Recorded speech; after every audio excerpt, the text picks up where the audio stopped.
Hi, I'm your host, Jürgen Strauss from Innova.Buzz, and I'm really excited today to welcome to the Innova.Buzz podcast, all the way from New York in the USA, Mark Herschberg, who's the owner of Cognosco Media and the author of the Career Toolkit, and also creator of the Brain Bump app. Welcome to the Innova.Buzz podcast, Mark. It's a real privilege to have you here as my guest. Thank you for having me. I'm excited to be here today. Yeah, I'm excited to have this conversation. Now, I was actually reading through some of the Career Toolkit, and I've given it to my daughter, who's in her early 30s and on a career path. And I said, read this, because I wish I had known these things when I was in my corporate career, but it's too late for me, but it's worth it for you. So now I'll just put that out there. Hopefully people can check that out and have a look if they're interested. But I want to really explore more the whole idea of content and how that all fits together, your expertise, and particularly the app Brain Bump.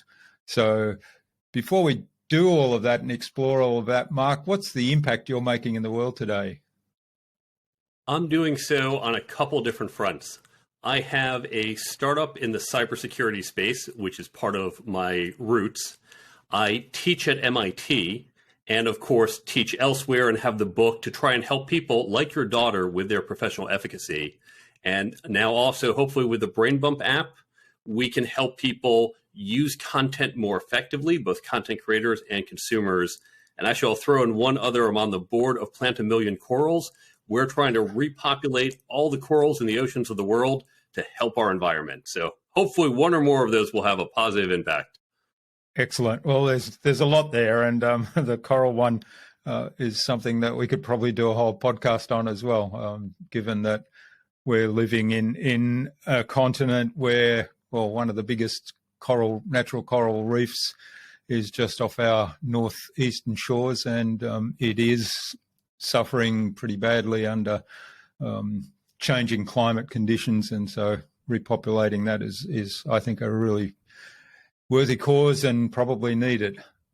Anyway, going on a different tangent, talking content, tell us about the Brain Bump app, because when I found out about that, I found it fascinating. So give us a bit of a high-level overview, and then I want to dig into some of the implications there around content and how people use content for marketing and how Brain Bump can feed into that. The fundamental problem is that where people read information isn't where they need information. I wrote the book for people like your daughter, for many different people, but I know from years of teaching and from my own experience learning and reading, people read a book, they say, wow, this is great, and then they forget most of it 2 weeks later. That's not very helpful. The information in a lot of nonfiction books, business books, self-help books, as well as, I'm using books as an example, but this also works for podcasts, blogs, talks, classes. The information comes in two modes effectively. In my book, one of the chapters is on networking. You read that saying at home, but you already know your spouse, you know your pets pretty well. It's 2 months later when you go to some event that you say, what are those networking tips? What if you could pull those up in seconds right before you walk in the room and get the key ideas? In theory, you could have a PDF version of the book on your phone, but you're not going to scroll through that. It's just too hard. What if you could just pull up, here are the key things I need right now? So that's the just-in-time information access. The other mode is more foundational. When I talk to first-time managers, there's a whole bunch of things they need to know, but they don't know exactly when they'll need any given piece of advice. Again, they're going to forget it as soon as our seminar is over. How do I help them retain it? We know spaced repetition works. So imagine if every day you got like a daily affirmation, but not from just some spiritual guidance or your horoscope, but instead you got advice from that book, from that class, so it stays top of mind. So those are the two modes of use. And the way the app works, we are cross between a book summary app, a flashcard app, and a daily affirmation app. We take the key ideas from the books, blogs, talks, podcasts, put it in as tip cards, So it's not Q&A like a flashcard. We have individual tips. Think like 1 to 4 sentences in length. They're all tagged. Think like hashtags on social media. So the user can go in and say, I need those networking tips now. Or maybe I want a management tip each morning at 9 a.m. as I walk into the office. I don't even have to open the app. It just pops up. Look, oh, good tip, swipe it away, and it stays top of mind. And as we're doing all this for the content consumer, the content creator, the authors, the coaches, the podcasters, you're building your brand because they are seeing it over and over and building brand trust. Yeah, I love it. And it's, for me, I've been playing with various different apps that bring up reminders, exactly as you say. You read books and sometime later something clicks in your mind. Oh, where was that information, or what exactly was that I read 3 months ago, and you can't remember where it was, where to find it, or the exact details, but right then and then you need it. And I've been playing with these apps that bring up reminders and regularly remind you of things. And I think the power of that, what did you call it? Stacked learning, or spaced repetition. Spaced repetition, yeah. Find that very powerful. And so I understand the whole concept of brain bump, where that's brought into there, but it's also brought in a way that you actually have access to. If I'm thinking, oh, what was that tip, or where did I see that I can actually find that on Brain Bump if it's there, and just bring it up on demand, basically. So I really appreciate that. Now, you mentioned briefly the benefits to content producers. So let's talk a little bit more about that and what implications something like this can have for people producing content as a way to build their brand and build their visibility. As a content producer, there's a couple things going on. We understand that it takes multiple touch points. You have to build up the brand to sell. If you want to buy my book, I've got it here. You heard about it on the podcast. I go on podcast, talk about it. I go, yeah, $20. Okay, it sounds interesting. I'll buy it. That's not a hard sell. And many of the listeners, I'm sure, have books or have that low-end product. But if you're selling a more premium service, whether it's a keynote talk or consulting services or some type of coaching, that is something, it's a high price point, and it's not something someone does on an impulse. They really need to get to know you and say, do I feel there is value in this person? That means they have to be exposed to you multiple times. Here, what's happening is they're going to see your content along with your brand name over and over. But there's something even more important going on. Many of us use social media or email lists or have blogs or put out podcasts, but they all suffer the same problem. They are ordered chronologically. So the problem is, at 2:00 this afternoon, let's say you post some great leadership advice. It's evergreen advice. It's really good advice.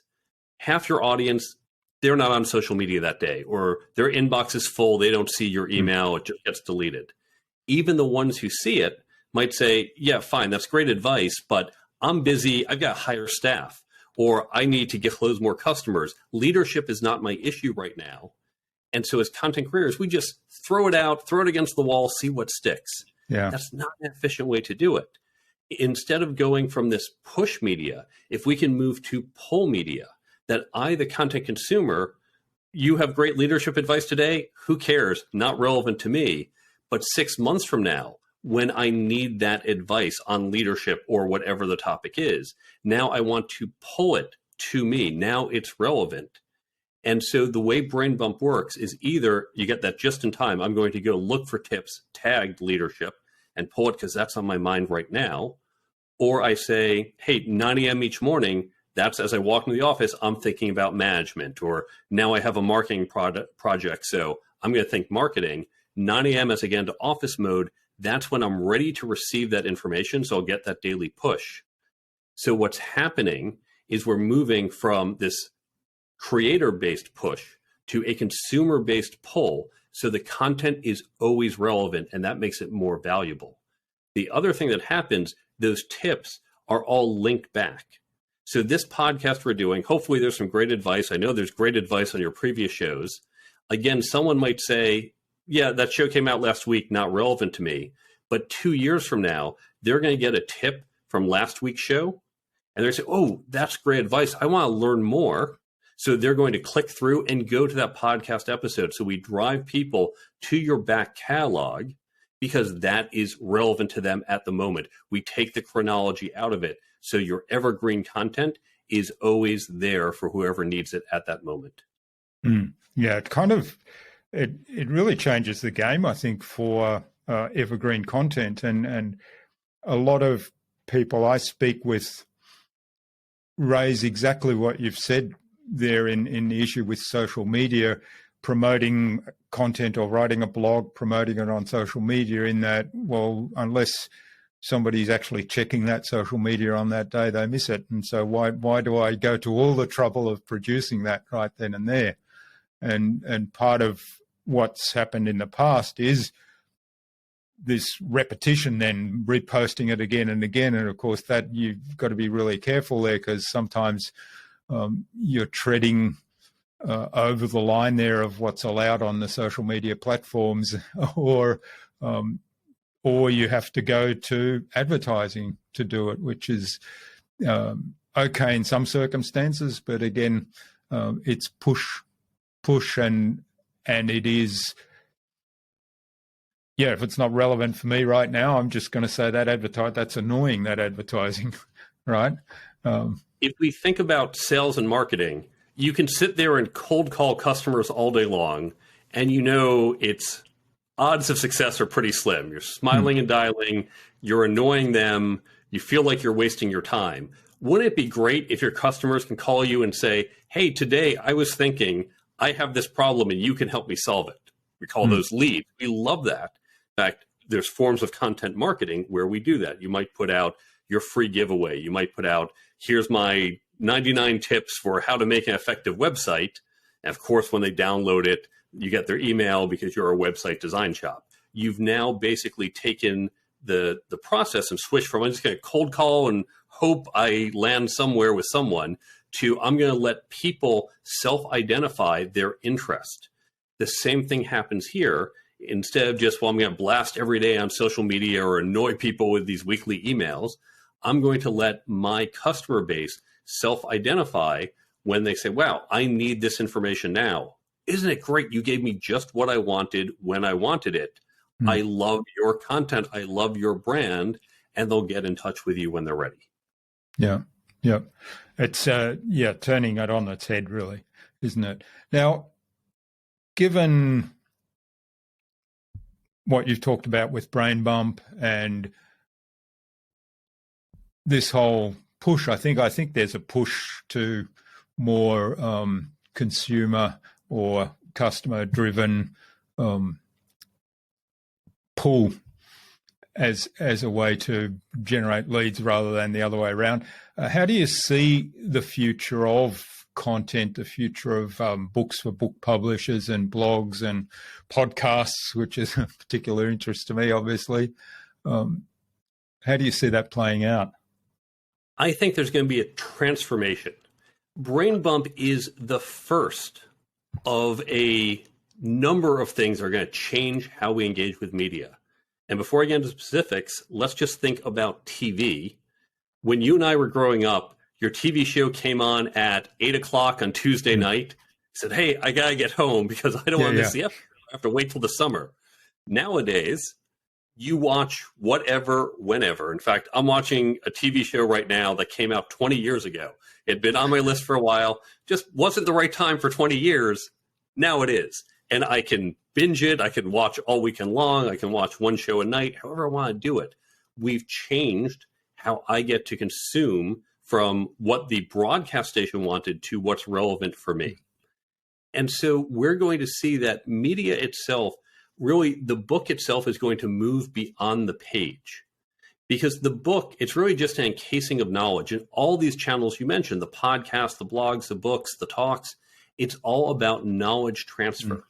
And so if we can take the knowledge and repackage it we put them in binding in a book because that was cost effective. I couldn't hand you, here's the 3 pages from my book you need. Oh, and here's the 5 pages for you, sir, and 4 more pages for this other person. They're totally different. It's not efficient. But now, thanks to digital distribution, we can finally put that book in a blender.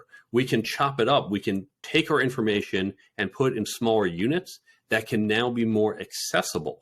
In fact, imagine we've all read books where you say, well, half of it was relevant, the other half not so much. What if we could pull down the individual pieces, both to skip the part that's not relevant or even get the pieces that are relevant when they are relevant? So the future, these are just some examples. The future is really about context-dependent information. It's creating these small units of information that can be contextually consumed based on the time and geolocation that you're in. Yeah, that's it's certainly. I mean, I love the analogy, the TV shows and how we can consume that now, which is it's quite a transformation. I remember being really excited when the first video cassette recorders came out. Oh, I'm dating myself here a little bit. Yes. For those people that are younger than 40, we used to have these things where you could actually record a TV show and you could set them up with a timer and then you could watch it again later, but it wasn't digital.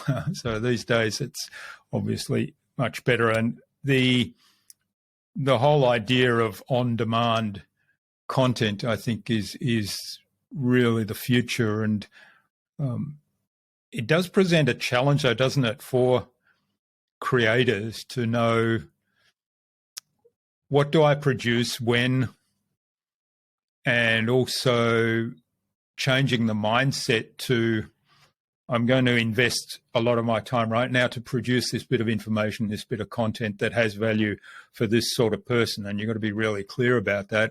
But then changing the mindset to, the value may only be unlocked in 10 years' time or in 2 years' time, whatever. I think the key is to take the knowledge we have and really look at, refine it, get down to the skeleton. What are the key things, the key ideas? Now, those ideas in of themselves, if I just said, here's the 7 things in this talk, here's the 7 points. I'm like, okay, I guess so.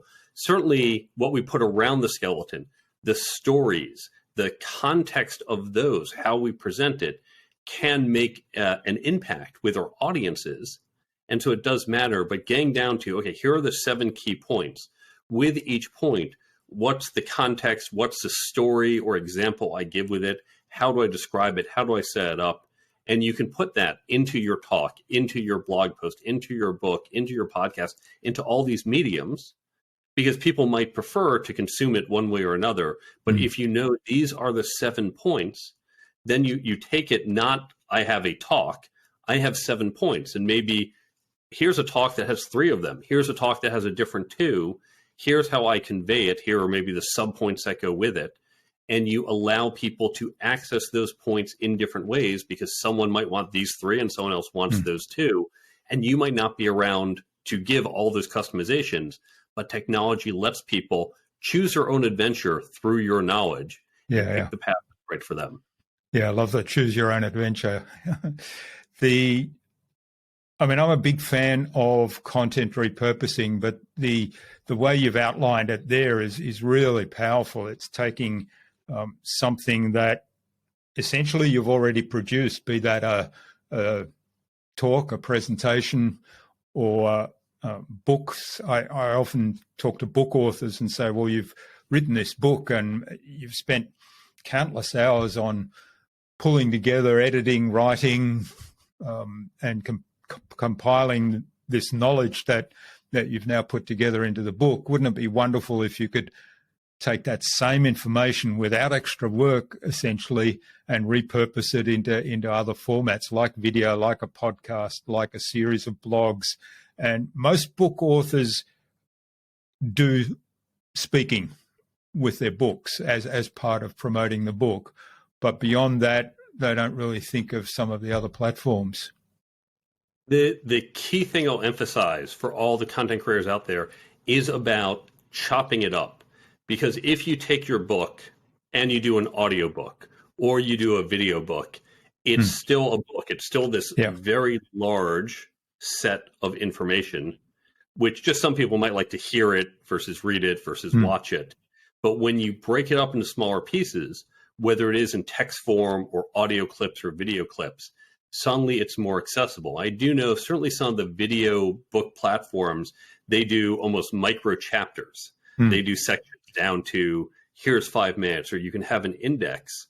We have indexes in our books, but it's more, well, you can find a word or two. Yeah. But if you can get an index, and some podcasts do this every few minutes, here's what's happening here. People can jump around. In my book, just as an example, my book, The Career Toolkit, 10 chapters, 10 skills. And the way I wrote it was such that you don't have to read it in order. Your daughter could say, negotiations. That's what I need to get better at. I'm going to skip chapters 1 through 8. I'm going to start on chapter 9. Great. Do that. Pick up that chapter, use it when it's useful, come back to the others if and when they're useful. And more of our content needs to be designed for that choose your own adventure, for that getting what is relevant to me here and now. Yeah, I love that. And certainly I have this vision of book authors doing their own podcast based on the books they've already written, and it's exactly the way you've described it. It's breaking it down into a bunch of different ideas. So if you have 10 chapters in the book, there's at least 10 podcast episodes in there, because you can have a podcast episode on each chapter. But there's probably 100 or 50 podcast episodes in there, because there's probably 3 to 5 key points in each chapter, and each key point could be a podcast. So that's something that I've been toying with and promoting to book authors to kind of think about. And it's exactly what you're saying, is to develop, to slice it up and chunk it up into these small manageable bits. And if you're a book author, we've been talking about repurposing content.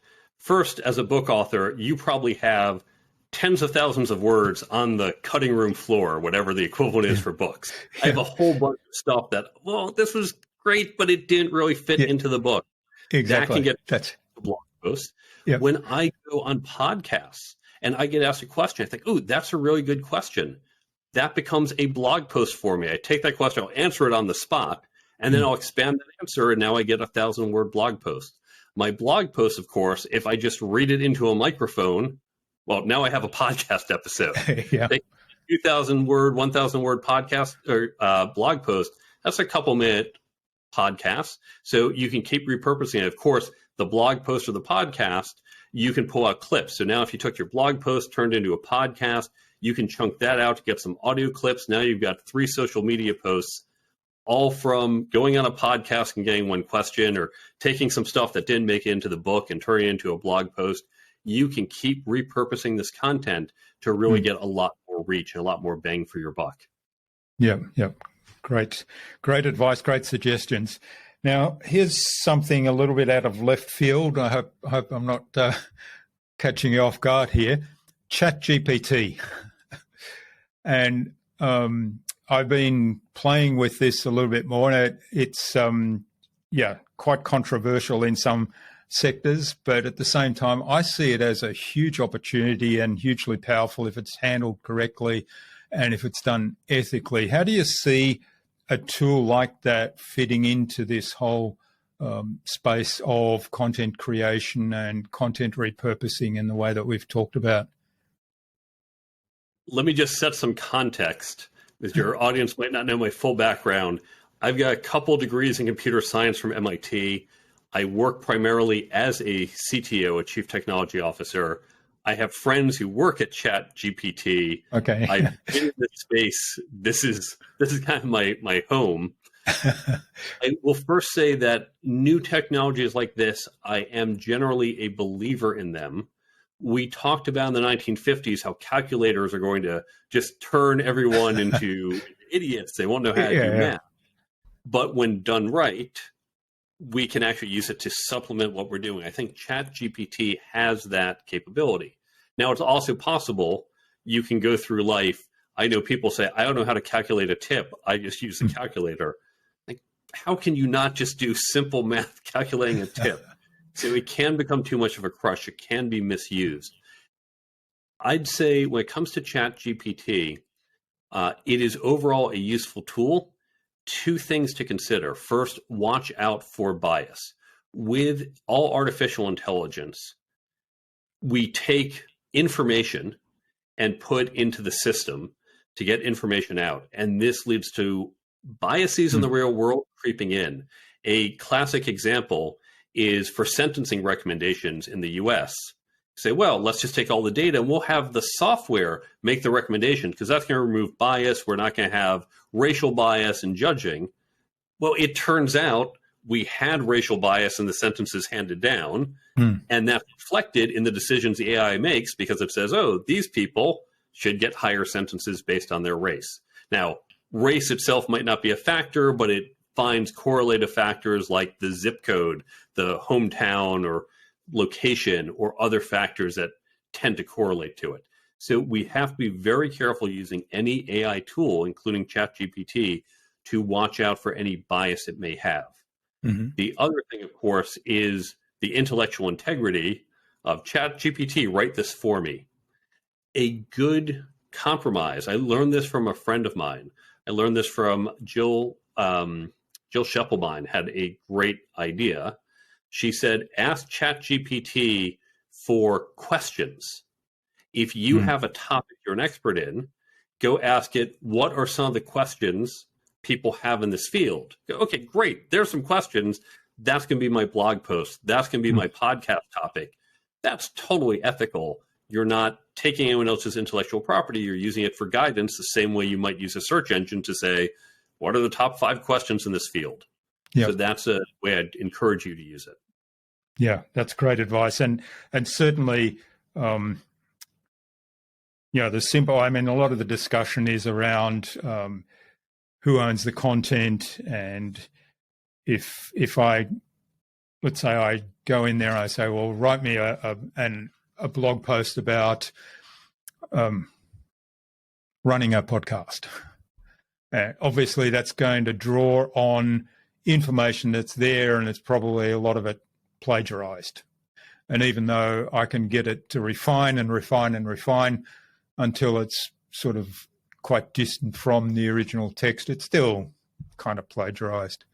But I have done exactly what you said. I've told it, ask me some questions, or what are the common questions around this. I've actually set it up in ways where I've said, ask me or interview me about this particular topic. And I want you to continue asking me questions until I tell you you've got enough information. Now give me some recommendations. And that's an interesting experiment because it's kind of like going through a thought process where almost having a coach or a mentor giving you guidance, and a good coach or a good mentor will just ask you a lot of questions until you get to the point yourself where you say, the light's just gone on. So that actually is an interesting exercise. I think you just put yourself out of a job, because why do we need a podcast? Go to do a podcast with ChatGPT. I did actually do an interview with ChatGPT. I wrote a blog post about it, which is an interesting one. But I might revisit that because I can probably do it better now. I'll add one other note, and this comes with the disclaimer, I am not a lawyer, but I know under U.S. copyright law, when AI creates content, it cannot be copywritten. So the art that was generated by, I'm forgetting the name of the program, people were able to freely download and use it. Likewise, if ChatGPT creates a blog post for you, you can't say, copyright on that's my website. Yeah. That's not my work. I don't know if the law would ever come after me and say, Mark, you pretended this was yours and you're getting fined for it, as opposed to saying, well, you pretended you could copyright it, but you can't. And obviously this will vary by country, but just something to keep in mind, at least in the US and probably in other nations, you cannot copyright what is created by a AI program. Yeah, I think the bottom line, and this is certainly the way I'm approaching it, is it's a tool. It's a tool that you can use for various things, and if you use the tool smartly, and I love the analogy of the calculator. If used smartly, it makes things easier for you. That doesn't mean to say that you just take the stuff and publish it as is.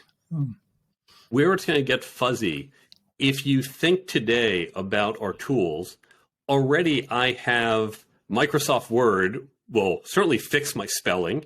Yeah. It will improve my grammar. It can do suggestions. Hey, here's how to complete this sentence. And we know with painting tools or digital art tools, it can start to, I can press a button and say, oh, clean this up, clean this whole area. And the code goes in and does it.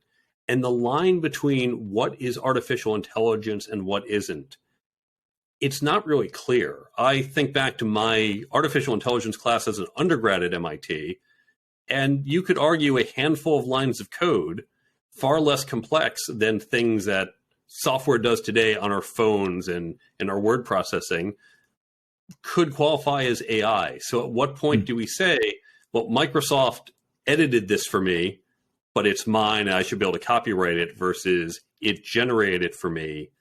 Where's the line? That's not clear, and that's something we'll be debating for years to come. Yeah. Yeah. Interesting conversation. It's interesting turn. I guess we could probably keep talking on that one for ages, but I think it's a good point now to move on to the Buzz, which is our innovation round, the same 5 questions I ask of every guest. And the idea is that you'll give us some answers that'll inspire the listener to go and do something awesome today as a result. So you all set? Ready to go. Okay. What's the number one thing anyone needs to do to be more innovative? Be curious. Go and talk to lots of different people in lots of different fields and just fill your mind with information. Yes, and look to connect the dots, I think, is another one I'd add to that. So, yeah, curiosity is such a valuable tool. All right, what's the best thing you've done to develop new ideas? My first piece of advice, I talk to everyone in all sorts of different fields, well outside my industry. You could do something like grow corn. I know nothing about that, not something I've ever looked into, but if we're sitting next to each other on a plane, I'm going to be interrogating you about what goes into growing corn. This is fascinating. I know nothing about it. So I am curious about everything, because you never know when you get an idea from a different field that can come in and help you with your problems. Yeah, you've reminded me that growing corn prompted me and reminded me about Mike McCallowitz. One of his books is The Pumpkin Plan. One of his early books is The Pumpkin Plan, and he studied there's this subculture in the US of pumpkin farmers who compete for the biggest pumpkin every year. And there's a whole art and science that goes into producing the largest pumpkin. And he studied this whole thing and came up with the book that he wrote, which essentially uses that as a metaphor for business. One day I do hope to see the pumpkin weigh-in, because I am a big Halloween fan. I know about the concept. I've just yet gone to see it. Yeah. All right. Now, what's a favorite resource you use most often, other than Brain Bump? They're good. That was what I was going to use. The resource I use most often is probably my network. It is having this diverse network that when I do have challenges, when I do have questions, I can go to friends, to business contacts, and get help, get ideas, get support, get doors opened. And so I spend a lot of time really cultivating and maintaining my network.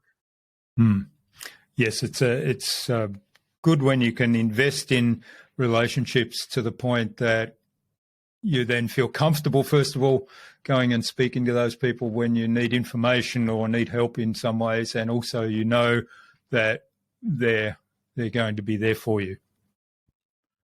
Too many people just think, well, I'm going to add you on LinkedIn, or we met once, exchanged business cards, we're networked. If someone isn't willing to pick up the phone when you call, doesn't mean they're going to say yes to your request, but if they won't pick up the phone or open your email, they're not really in your network. They're just in your address.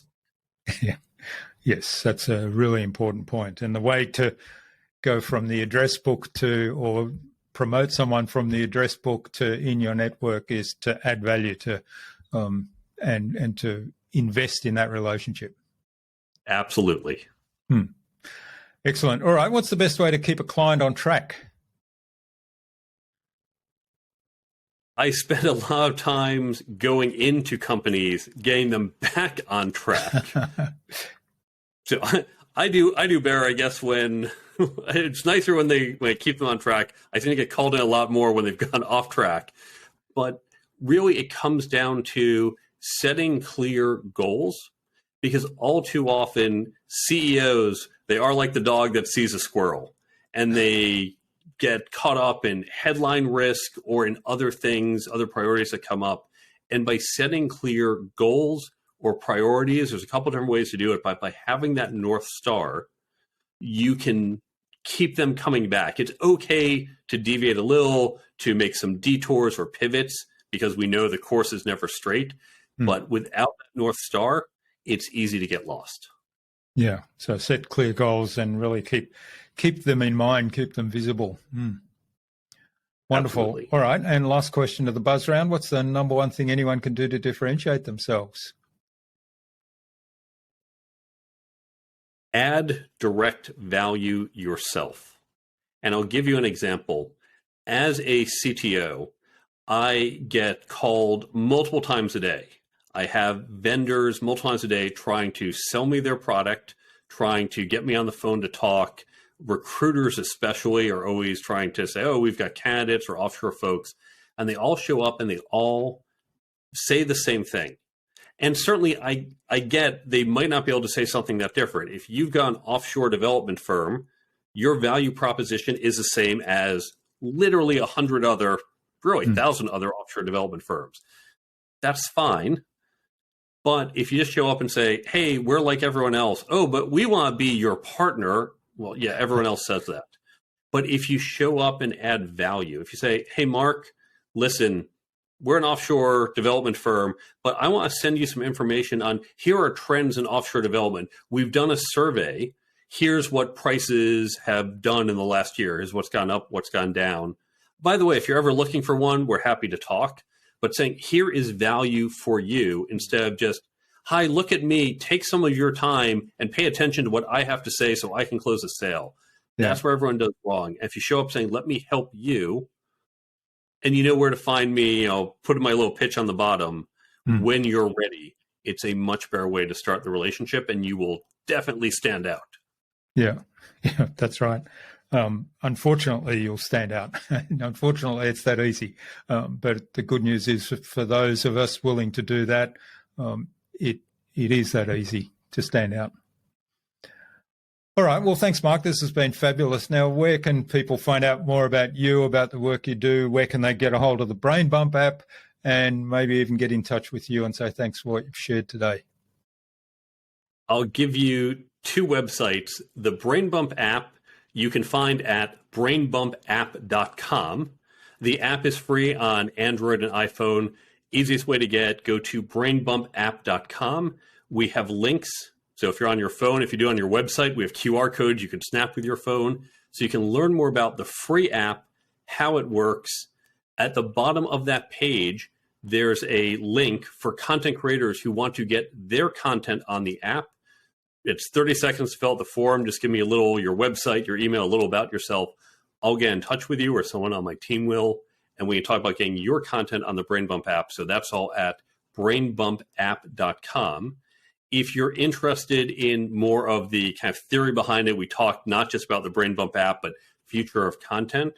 If you go to Cognosco Media, COGNOSCO media.com, cognoscomedia.com, there you can see a number of articles where we go deeper into some of the concepts we talked about today, some of the thinking behind Brain Bump, and really the future of content and media. So either of those websites, definitely check out brainbumpapp.com, check out the Brain Bump app, and I'd love to see you get your content on the app. Excellent. And of course, we'll have those links in the show notes so people can click straight through. And I'm looking forward to I need to set some time aside to get some of my podcast content onto the Brain Bump app. So you'll hopefully soon see some of that pop up as well. And you can get all the great advice from your previous episodes right at your fingertips, right when you need it, not 6 months ago when you've already forgotten it. So get the great advice from this show and a number of others. Excellent. All right. Finally, Mark, what action would you like our listener to take out of our conversation today? I want you to think about how you can take your content, chop it up into smaller pieces so it's accessible to your audience when and where they need it. Even when they close the last page of your book, even when you walk off the stage, even when the podcast is over, that's not the end of your relationship with your audience. They can continue to access your content and get value from it, and you can continue to connect with your audience and build your brand. So think about chopping up your content into more consumable pieces and creating a beneficial relationship for both parties. Excellent. So that's the very straightforward way to repurpose content. I love it.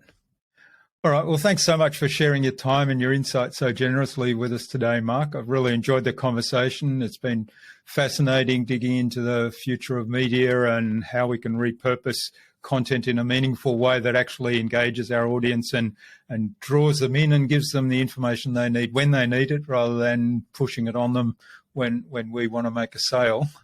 And also going down the rabbit hole of ChatGPT and artificial intelligence a little. So all the best for the future, and let's stay in touch. That's great.